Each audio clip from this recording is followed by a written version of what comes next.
Bom dia. A gente vai dar continuidade aqui. Hoje é o último dia em que a gente está abordando a pregação do Pai Nosso, a oração que Jesus ensinou. Obrigado.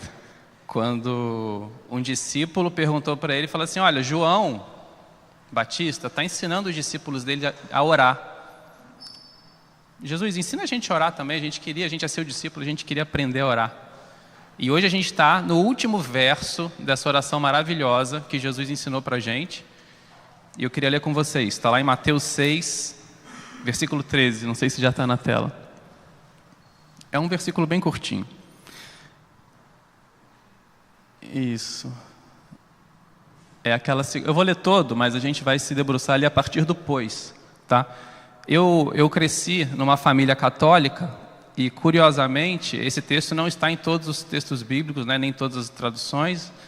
Eu fui conhecer esse trecho quando eu me debrucei mais sobre a Bíblia e passei por um processo de conversão. Essa parte, pois teu é o reino, o poder e a glória para todos sempre. Amém? Não consta na maioria das orações rituais, digamos assim, que são faladas, né, que são ensinadas. E é o trecho, talvez, um dos mais ricos dessa oração. Todos são muito ricos, mas Jesus terminar com esse trecho, para mim, é muito simbólico. E a gente vai estudar um pouquinho mais dele aqui hoje. Vou ler lá do início. E não nos deixeis cair em tentação, mas livra-nos do mal, do maligno. Pois teu é o reino, o poder e a glória para sempre. Amém. Pois teu é o reino, o poder e a glória para sempre. Amém. Vamos orar? Pai nosso, cuida da gente nesse momento, que o teu Espírito flua aqui e fale aos corações para a honra e glória do teu nome, porque tudo é teu, para ti e por ti. Em nome de Jesus. Amém. O coração humano, o meu e o seu, ele gosta de, mesmo que a gente não perceba, buscar tronos existenciais, reinos existenciais. Está todo mundo aqui em busca de alguma coisa, ou à procura de alguma coisa, e tentando implementar e conquistar alguma coisa, para que a gente se sinta conquistador, merecedor, de forma que eu possa olhar para trás na minha jornada, e eu posso olhar, olha só tudo que eu conquistei. Olha só quantos passos eu trilhei e olha quantos degraus na escada da vida eu subi. Isso é muito bom, porque a vida é um presente que Deus dá para a gente e a gente pode usar esse presente para mudar o estado original das coisas. Quando a gente nasce totalmente dependente. Se não tiver um seio materno para nos alimentar, a gente morre.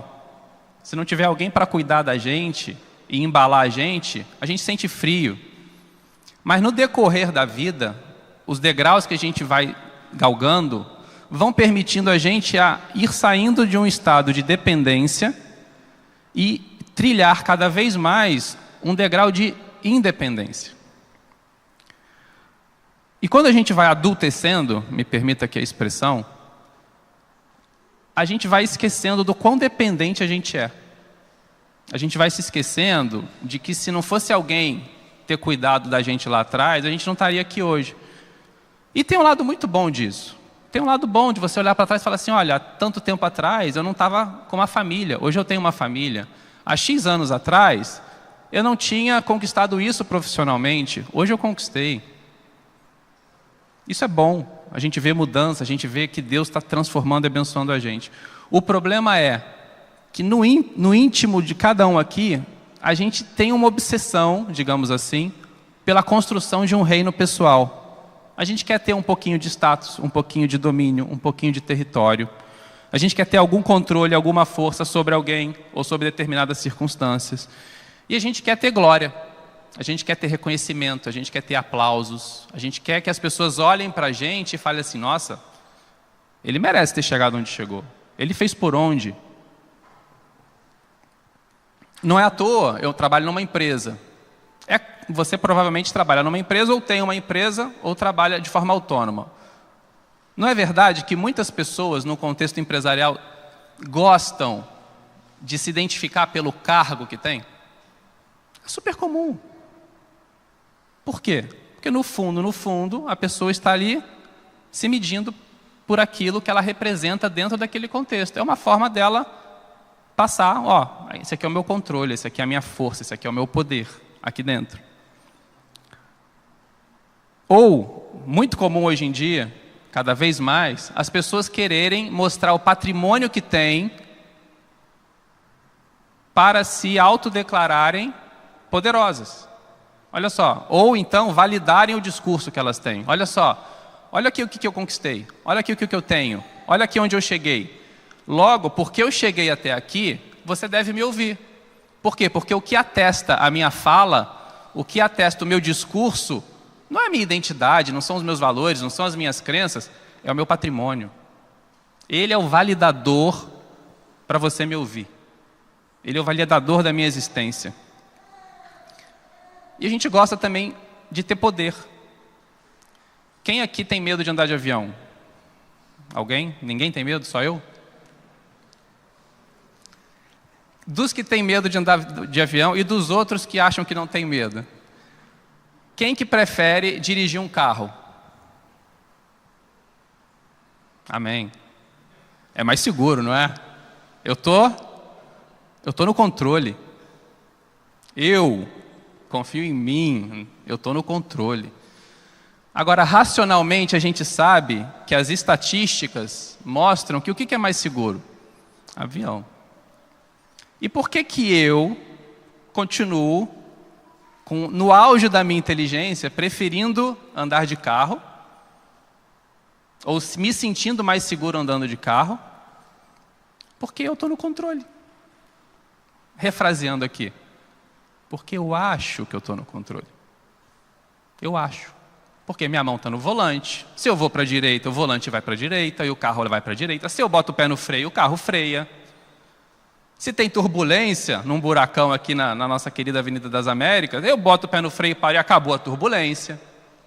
Dá uma falsa sensação de controle. Por quê? Porque eu acho que eu estou exercendo poder sobre aquele veículo, sobre a minha vida e sobre de toda a família que Deus me deu que anda naquele veículo comigo. Pura ilusão. Pura ilusão. Estou tentando trazer exemplos aqui para vocês verem que como a gente tem essa obsessão interna pelo reino dentro da gente, pelo poder e pela glória. Já aconteceu de eu ir em festa de crianças amigas das minhas filhas e perceber que os pais estão muito mais preocupados, talvez, em receber elogios por aquela festa do que pelos filhos estarem propriamente gostando da festa. Qual é a essência de você fazer uma festa para o seu filho? É você querer que seu filho curta, esteja com os amiguinhos dele. Pode ser a coisa mais simples do mundo. Seu filho vai curtir talvez até mais do que o tanto de esforço, de dinheiro que você dedicou para a festa dele. Mas tem muitos pais que destoam isso e querem a glória, os aplausos. A mesma coisa aqui. Eu estou falando para vocês aqui hoje. Cara, é um privilégio indizível estar aqui falando a verdade de Jesus. Qual o risco que eu e todo mundo daqui corre da gente perder a essência? Eu estou aqui para quê? Para receber aplauso? O pastor Roberto está aqui para quê? Para receber aplauso? Essa equipe de louvor linda que a gente tem aqui está aqui para quê? Para receber aplauso? De forma alguma. A essência da gente estar aqui é Jesus de Nazaré. Se a gente está aqui hoje é porque teve um homem que veio à Terra, que a gente crê na palavra dele, que ele é 100% Deus, que é Deus encarnado, e ele veio aqui transformar a nossa forma de viver, nos ensinar a viver, e mais do que isso, viver uma vida que a gente não poderia ter vivido, não consegue viver, para nos salvar. E a gente crê que esse homem, 100% Deus, ressuscitou. Essa é a essência de todo o movimento que a Plena Rio faz. Não é acabar aqui e eu receber elogio, nossa, que boa pregação. Nossa, que louvor abençoado. Por mais que seja legal. Já cansei de chegar para o Anderson e para o Renato e falar, nossa, que louvor abençoado. Como Deus falou ao meu coração. Agora, a essência é Jesus. A essência é Jesus. Então, meu irmão, eu queria que você, meu irmão e minha irmã, eu queria que a gente começasse essa reflexão nesse trecho aqui da oração do Pai Nosso, que a gente chama de Pai Nosso. Que você estivesse já permitindo o Espírito Santo sondar o seu interior para ver assim, quais são as áreas da minha vida em que eu tento ser rei?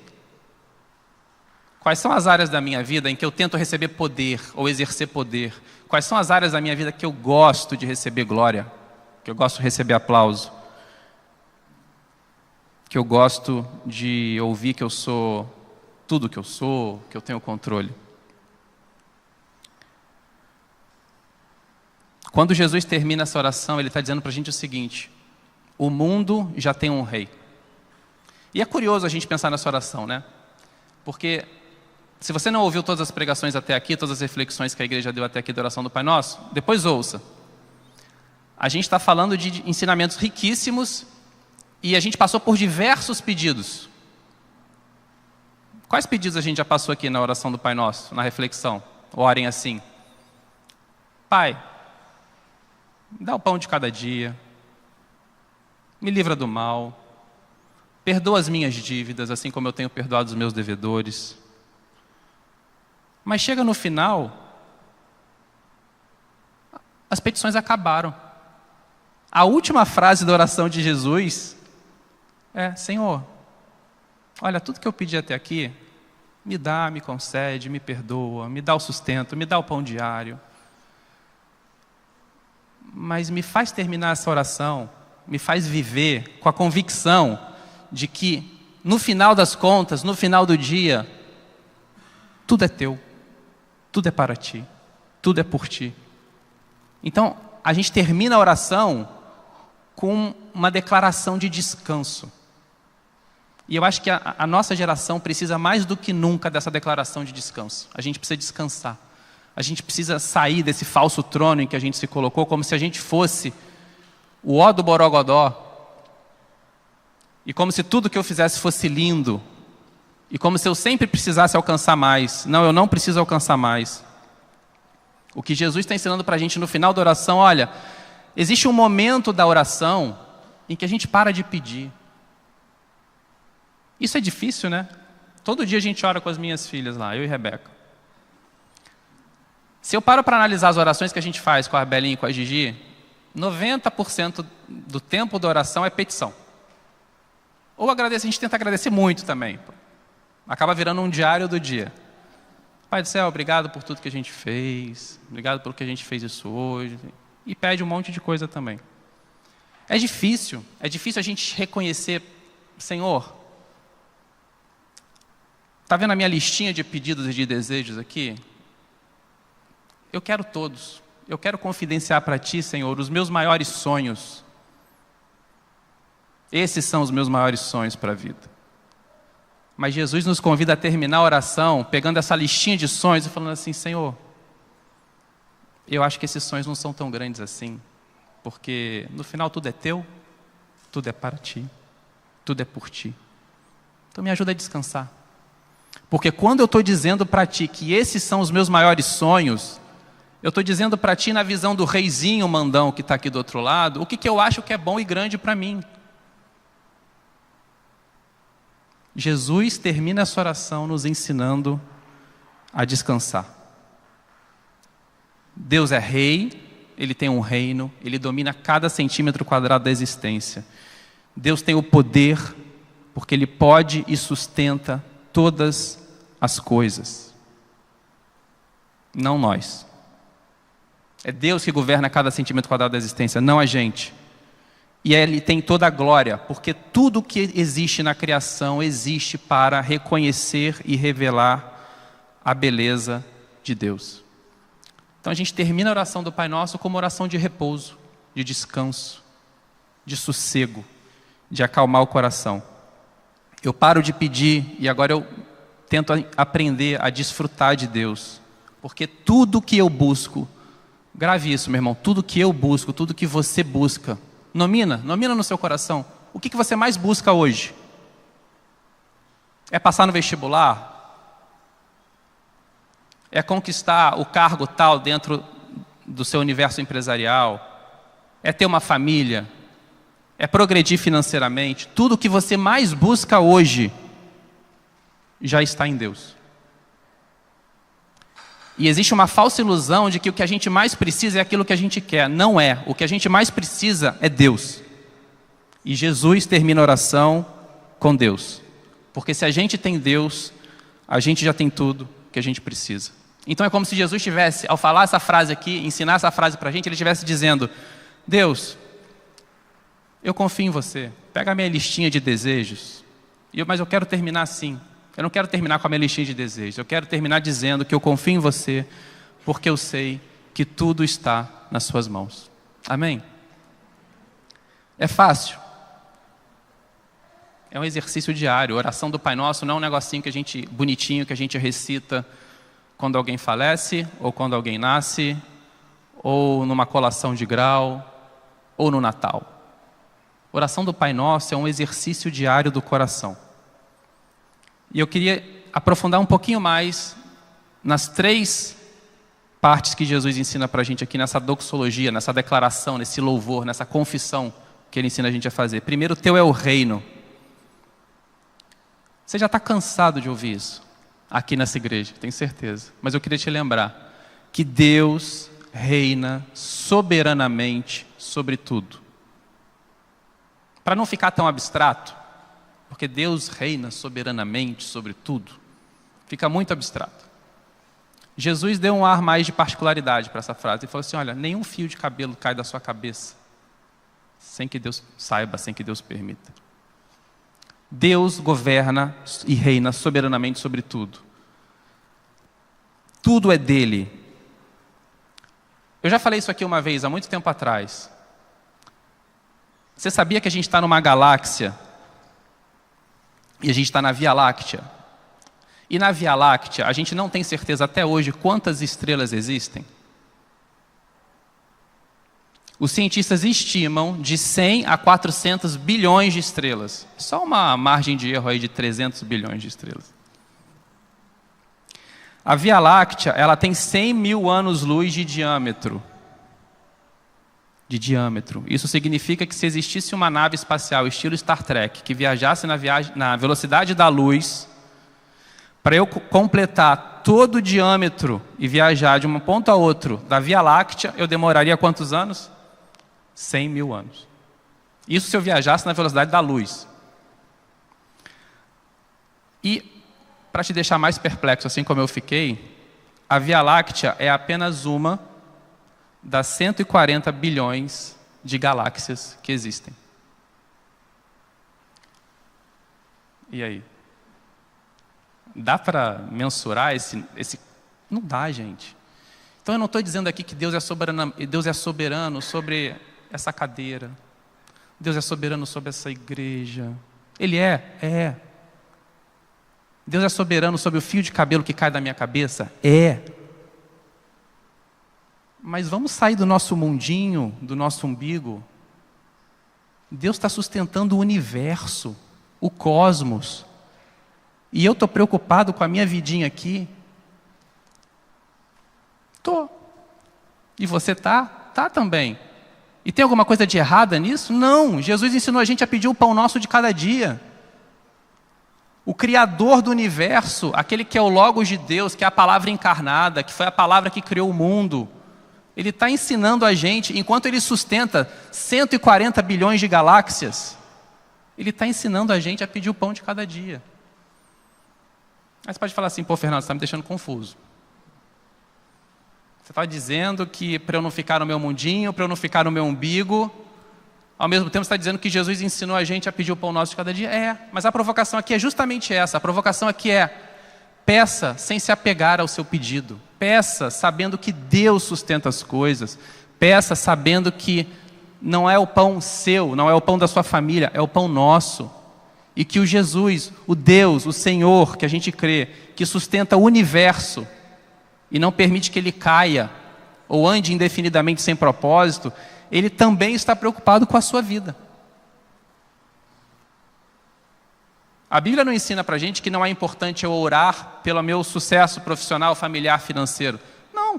Jesus está aqui ensinando que isso é importante e que isso são coisas legítimas que a gente deve buscar, ou para ter saúde, São coisas legítimas. Mas o que Jesus está ensinando a gente aqui a lembrar é que Ele governa. E se Ele governa, e se Ele reina, no final das contas, Ele continua sendo o meu sustentador e o meu sustento. Quando a gente pede as coisas, a gente cai numa tentação que é falsa, que é acreditar que o nosso sossego, o nosso descanso e a nossa fortaleza está no recebimento daquela coisa que a gente pede. Olha para a sua vida, vê se isso não é verdade. Quando eu tiver isso aqui, aí eu vou ficar em paz, eu vou ficar tranquilo. Quando eu conseguir casar com uma pessoa de Deus para constituir uma família, aí eu vou sossegar. Quando eu passar na faculdade tal, eu vou sossegar. Quando eu conseguir alcançar esse patamar profissional, eu vou sossegar. Quando eu olhar para o resultado de um exame que eu estou buscando e lá tiver resultado negativo, aí eu vou sossegar. Isso é ilusão, meus irmãos. A segurança que a gente precisa não está no resultado das coisas que a gente busca. A segurança de que a gente precisa está no Deus que a gente busca. A segurança de que a gente precisa está no Senhor que a gente serve. E por mais que todas as coisas se percam, o pão diário fique bolorento e com mofo, a nossa saúde, a nossa carne vá se decompondo ao longo dos anos, nós continuamos sendo dele, para ele e por ele. Nesse aspecto, a morte, o fim, o término das coisas, é simplesmente uma forma, se você analisar mais assim do plano macro, é uma forma de tudo que é de Deus voltar para Deus. Não é o fim, é o reencontro com aquele que é dono de tudo. Então, meus irmãos, quando você sentir que as coisas estão fugindo ao seu controle, eu lembrei agora, não tem nada a ver. Quando a Gigi tinha menos de 1 ano, ela aprendeu a pegar o controle remoto da TV. Ela só sabia apertar um botão. Gigi é minha filha mais nova. O de desligar. Estava todo mundo assistindo algum filme, alguma coisa, super concentrado, principalmente a Belinha na época, que a gente usava bastante a TV. Ela do nada, você não via, a Gigi aparecia, do nada a TV desligava, você ia ver, estava a Gigi com o controle na mão, ela apertou o botão vermelho de desligar. Ela aprendeu isso rapidinho. A gente gosta de estar no controle. Fecha o parênteses do que não tem nada a ver. Mas quando você sentir que a estação, o que está passando na TV da sua vida não é aquilo que você queria ver, que desligaram aquilo que você estava querendo assistir, quando as coisas fugirem ao seu controle, lembre-se, nada foge do controle de Deus. Nada. Os seus maiores medos, os seus caos internos, as suas lágrimas, todas elas estão debaixo do controle de Deus, porque Ele reina. Amém? E tudo que Jesus cuida tem o potencial de um dia virar jardim. E se não virar jardim nessa terra que passa, vai virar jardim um dia na glória com Ele. E se a gente não crê nisso, parafraseando Paulo, nós somos os mais miseráveis de todos os homens. A gente crê sim que Jesus ressuscitou. E tudo tem potencial de virar jardim na mão de Deus. Então, quando a gente declara que teu é o reino, a gente está corrigindo, primeiro, o nosso egocentrismo, que é um tipo de idolatria. A gente gosta de falar que idolatria, mais uma vez, eu vim de família católica. É muito comum a gente criticar a idolatria como se fosse uma escultura simplesmente de barro. Não é. Idolatria é tudo aquilo que a criatura coloca no lugar de Deus para ser adorado. E o ego também é um tipo de idolatria. Então, quando a gente ora, Senhor, porque teu é o reino, eu estou dizendo, Senhor, o reino é teu, não é meu. O poder é seu, não é meu. A glória é tua, não é minha. E eu estou dizendo também, Senhor, o teu reino é maior que o meu medo. Amém? O teu reino é maior que o meu medo. Segunda coisa que Jesus fala para a gente e lembra a gente nessa oração do descanso é que teu é o poder. A força que sustenta tudo está em Deus. Agora, a gente crê num Deus que se fez carne e cuja força se manifesta na fraqueza. O rei que a gente está falando aqui do universo se fez servo. Porque o poder de Deus se manifesta na fraqueza e a cruz carrega consigo esse paradoxo. O que a gente lembra, o que a gente pode aplicar para a nossa vida quando a gente pensa e lembra que o poder é de Deus? Primeiro, a gente se liberta do nosso ativismo ansioso. A gente tem dentro da gente uma coisa de querer fazer e acontecer o tempo todo. E de novo, eu não vou ficar citando todos os exemplos que a gente já falou aqui. Isso vale para o seu trabalho, isso vale para a sua igreja.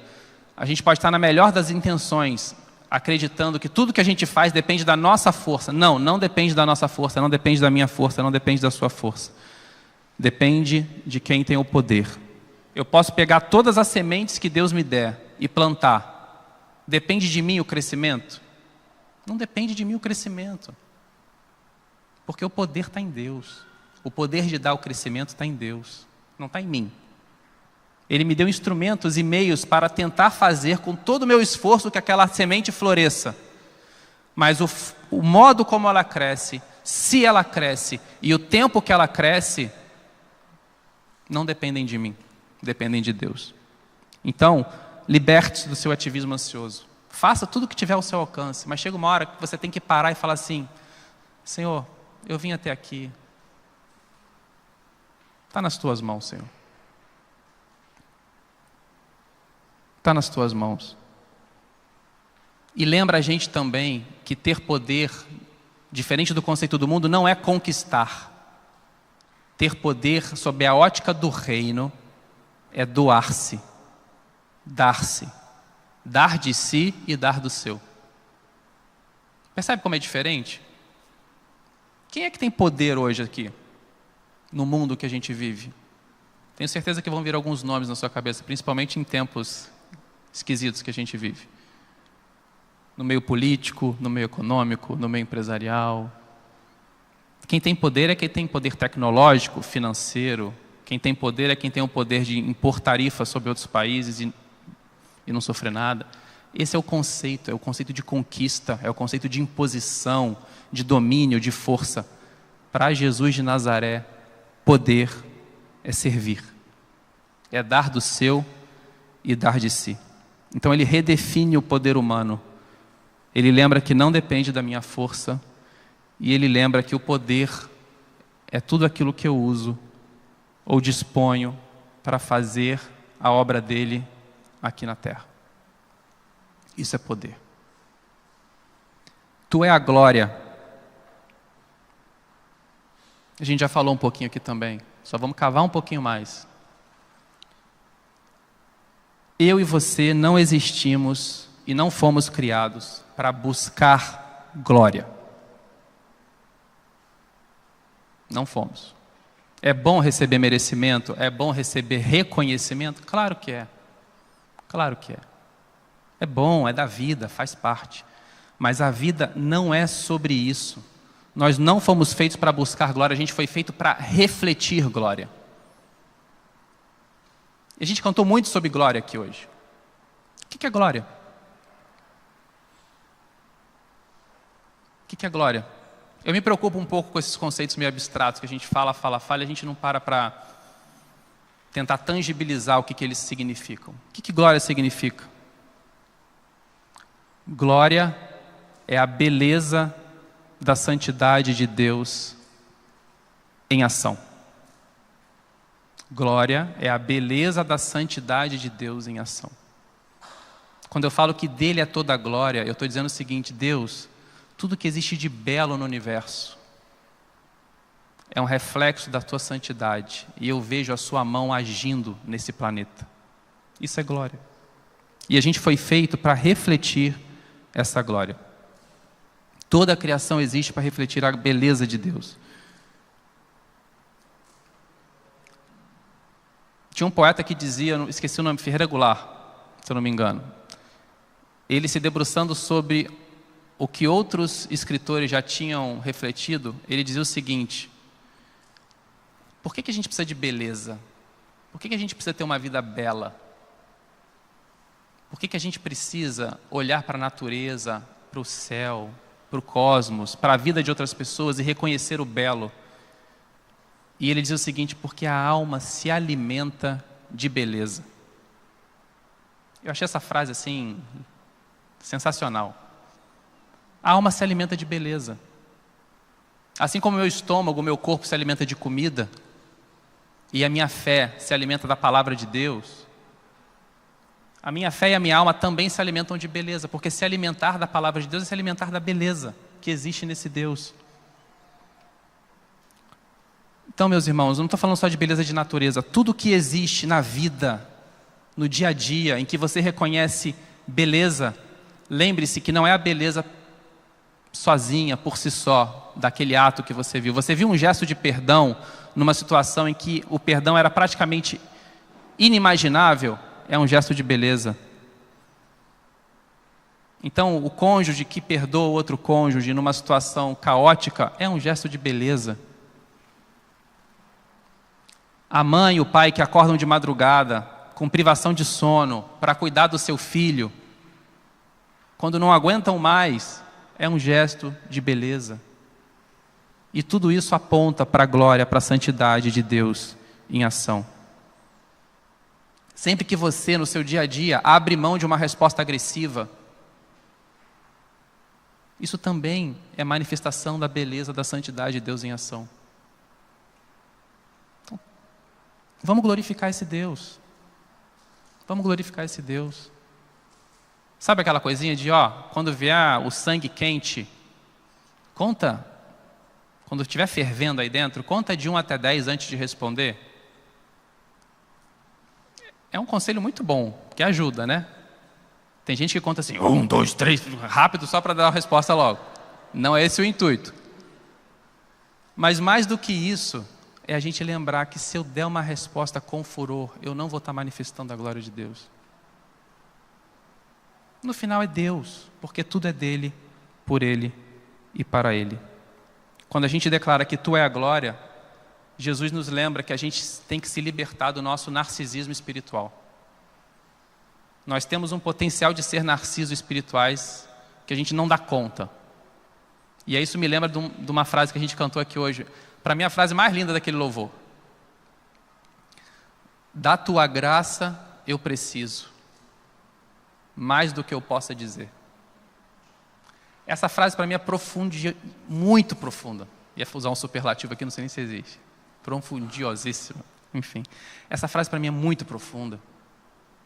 Porque se a gente declara isso com o coração, da tua graça eu preciso mais do que eu possa dizer, isso mostra que a gente chegou num patamar de reconhecimento da beleza de Deus, da santidade de Deus. E quanto eu mais chego perto da santidade, da beleza de Deus, mais eu olho para mim e falo assim: Senhor, por que você se preocupa com a minha vida?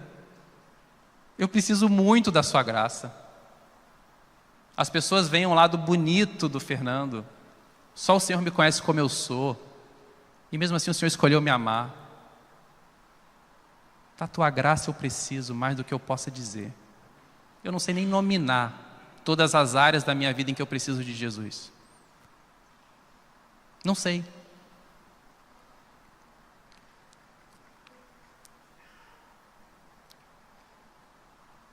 Por isso, meus irmãos, a glória é dele. E como João disse, convém que ele cresça e eu diminua. Convém que ele cresça e você diminua. É por isso que o Pai é nosso, o pão é nosso. Porque nós estamos falando de coletividade. Os grupos pequenos voltaram na igreja. O que a gente está falando quando fala de grupo pequeno? A gente está falando de comunhão, de unidade, de gente junta, de pão nosso, de Pai nosso. A gente está falando disso. Tu é a glória. Lembre-se, a vida não é palco. A vida é vitral. Vocês já tiveram a oportunidade de ver vitral, principalmente igrejas mais históricas, Sagrada Família, igrejas até no Brasil lindas, em Minas, quando vem aquela luz do céu, aquela luz forte,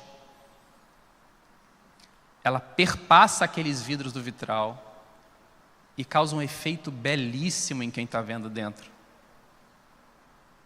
Você vê aquela obra de arte. Percebe como o conceito é diferente de holofote? Holofote visa o quê?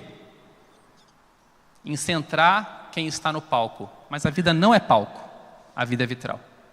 Nós somos vitral, nós somos o vidro pelo qual a luz de Deus passa. E quando a luz de Deus passa, além de me transformar, ela se materializa em beleza. Em beleza. A vida não é palco, é vitral. A vida não é palco, é altar. E aí, meus irmãos, para terminar, Jesus termina: teu é o reino, teu é o poder, tua é a glória, para sempre. Amém. Eu não queria deixar de falar também do para sempre, amém. Porque está na oração, Jesus teve um motivo de colocar isso. Quando Jesus fala do para sempre, amém, Ele está lembrando a gente de que todo projeto humano é castelo de areia. Semana passada a gente foi na praia, minhas filhas amam praia. Estava lá a gente no maior esforço hercúleo do mundo para construir uma piscininha de areia. E quem já foi em praia com criança sabe que a criança quer te ajudar. Ela cava uma mãozinha desse tamanho de areia, a piscina fica por sua conta, né? Você que tem que fazer o buraco, senão a coisa não vai. E a gente fez também uns castelinhos de areia. Meus irmãos, no primeiro jato d'água que veio do mar, e nem foi tão forte, tudo que a gente fez desmoronou. A gente não tem às vezes essa sensação na nossa vida? Eu estou dedicando muito esforço para uma coisa, estou batendo a cabeça na parede, todas as minhas energias estão canalizadas para essa direção.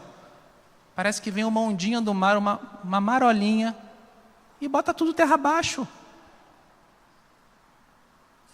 Por quê? Porque todo projeto humano é castelo de areia. Carreiras mudam, governos mudam, tecnologias envelhecem. Porque tudo é transitório. O para sempre, amém, nos lembra de que tudo nessa vida tem um fim. Muda, se transforma. Mas o Deus que a gente serve permanece o mesmo. O Deus que a gente serve permanece o mesmo. Se eu vivo com essa certeza de que, e com essa lembrança de que tudo é transitório, eu vou ter mais cuidado no meu dia a dia. Eu vou ter mais cuidado. Quando eu beijar meu filho ou minha filha para deixá-lo na escola, numa manhã de segunda-feira, por mais que eu dê um beijo correndo, porque senão eu perco o ônibus para chegar no meu trabalho, no meu íntimo, eu estou lembrando o seguinte: deixa eu dar um beijo aqui com toda a propriedade que eu posso dar, deixa eu dar um abraço carinhoso, porque eu não sei se ele vai estar aqui amanhã de manhã, para eu dar um beijo e um abraço nele amanhã. Eu reconheço no dia a dia a transitoriedade das coisas. Eu lembro que as coisas podem não ter uma próxima vez. Se a gente vivesse com a lembrança de que as coisas nessa terra podem não ter uma próxima vez, a gente viveria diferente. A gente vem para a igreja com a certeza de que todo domingo vai ter uma próxima vez em que eu estarei aqui. A gente vive com a certeza de que no nosso casamento ou no nosso namoro a gente vai ter sempre uma próxima vez, seja para estar junto, seja para aproveitar o tempo, seja para pedir perdão por algo que eu fiz. A gente vive com essa certeza, falsa certeza, de que as coisas terão uma próxima vez. Por quê? Porque a gente acostuma na vida a ter estabilidade, a ter renovação. O sol se põe e nasce toda manhã. Assim como eu acordo toda manhã pelas misericórdias de Deus, que se renovam. Mas eu não tenho a garantia e a certeza de que tudo vai ser e vai ter uma próxima vez. Meus irmãos, a gente vive num mundo transitório, a gente vive num mundo em que se tudo der certo, se tudo der muito certo, os filhos vão enterrar seus pais. Não tem uma coisa muito errada nessa história? Se tudo der certo no mundo que a gente vive, todo mundo aqui que é filho vai um dia enterrar seus pais.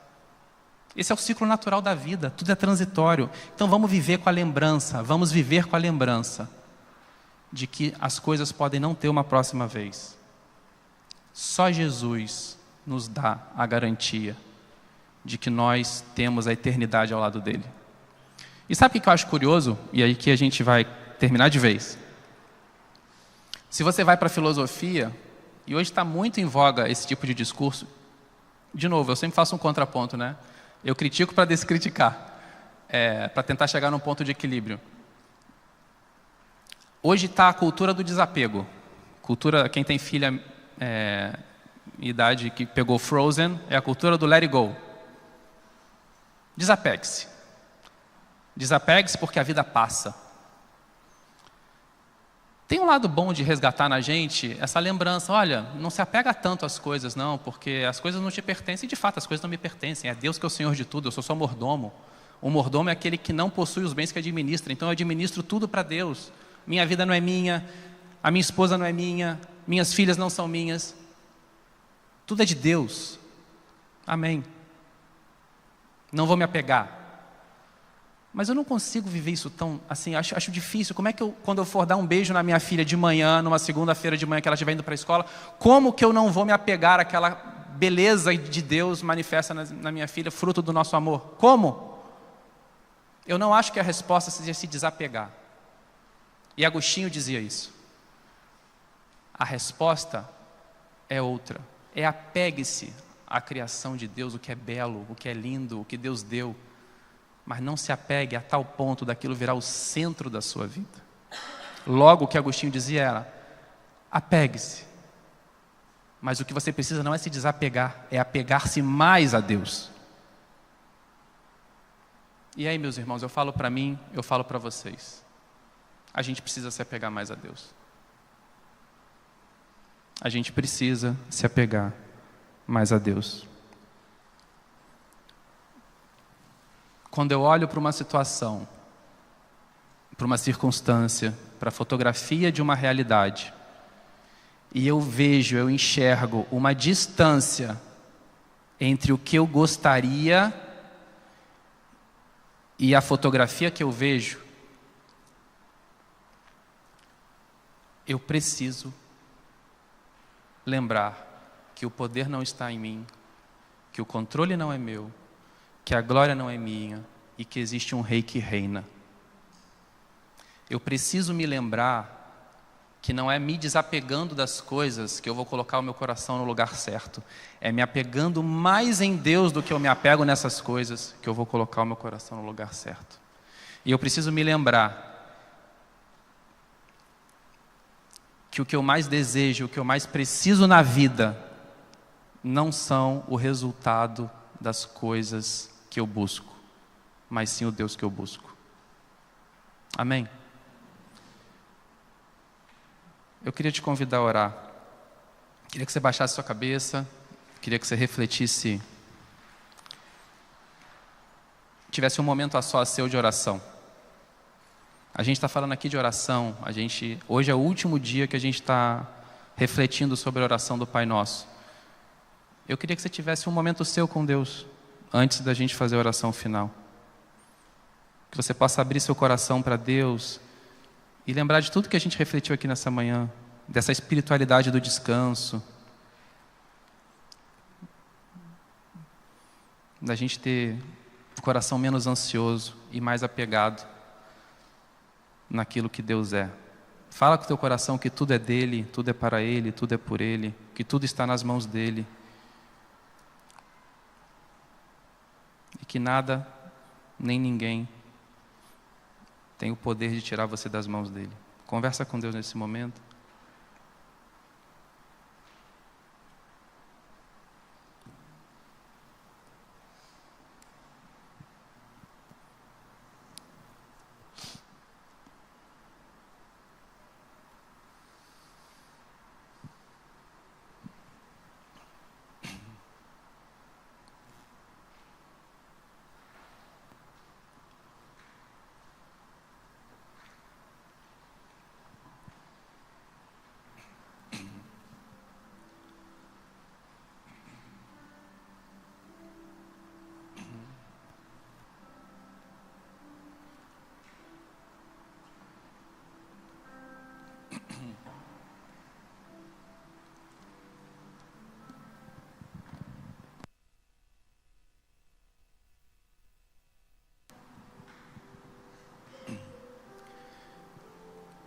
Pai amado, obrigado porque tudo é teu, tudo é para ti, tudo é por ti.